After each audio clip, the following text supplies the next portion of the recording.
Le grand direct des médias, Jean-Marc Morandini. Ce n'est pas une surprise, vous le savez, c'est une année très compliquée pour Roland-Garros après un début de quinzaine ponctué par de nombreuses pauses à cause de la pluie. Le tournoi a vécu lundi une journée sans match, une première depuis 2000. Hier encore seulement 2 heures de match. Conséquence, France Télévisions ne peut pas retransmettre ces matchs et se retrouve dans l'obligation de diffuser d'autres programmes, des programmes de remplacement. Alors quel est l'impact économique pour le groupe? Avec nous pour en parler, Bruno Fraioli, journaliste au magazine Stratégie et spécialiste du sport business. Bonjour Bruno.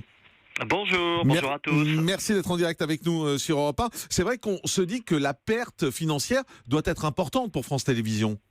Ouais. Alors si vous permettez, avant, j'ai aussi une énorme pensée pour Emmanuel Maubert et ses proches. Alors, on parle de chiffres.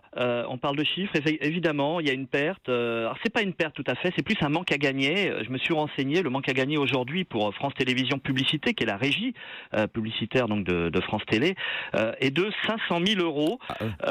Il faut remettre ça dans le contexte d'un nouveau contrat qui a démarré l'année dernière de 18 millions par an pour France Télévisions et qui diffuse les matchs à partir de 15 heures.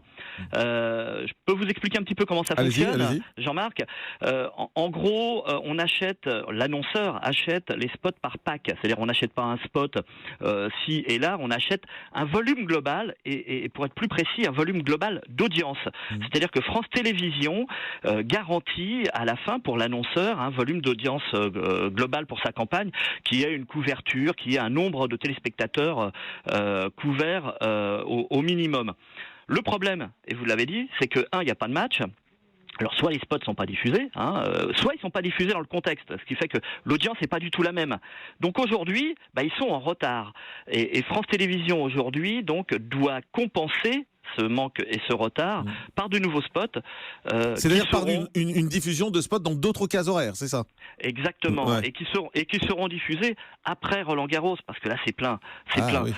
Alors ça pose quelques problèmes pour France Télévisions parce que vous savez très bien, Jean-Marc, vous savez tous qu'il n'y a plus de pub après 20h sur France Télé et que les cases sont pleines ça veut dire que jusqu'à l'été. Tous les écrans publicitaires sont pleins jusqu'à l'été, donc France Télévisions n'a pas de place pour repasser les spots publicitaires qui ne peuvent pas passer pendant Roland-Garros, c'est ça? Si, ils vont trouver de la place, évidemment, on va caser ci et là, mais il y a quand même un gros engorgement, d'autant plus qu'il y avait beaucoup d'annonceurs qui ne voulaient pas être diffusés pendant l'Euro qui arrive. Oui.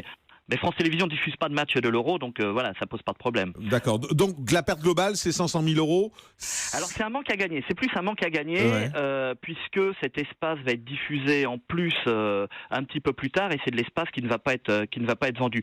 Juste un dernier chiffre, Jean-Marc. Oui. Les recettes nettes publicitaires pour France Télévisions sur Roland-Garros, c'est entre 5 et 6 millions d'euros par jour sur la quinzaine. Ouais. Ça fait environ 400 000 euros par jour. Donc on voit là, ils ont un jour de retard pratiquement. Oui, ça fait juste une journée de retard sur les 15 jours finalement, donc ils perdent 500 000 euros sur les 15 jours effectivement. Merci beaucoup Bruno Fraioli d'avoir été en direct avec nous sur Europe 1. Je rappelle que vous êtes journaliste au magazine Stratégie et spécialiste du sport business.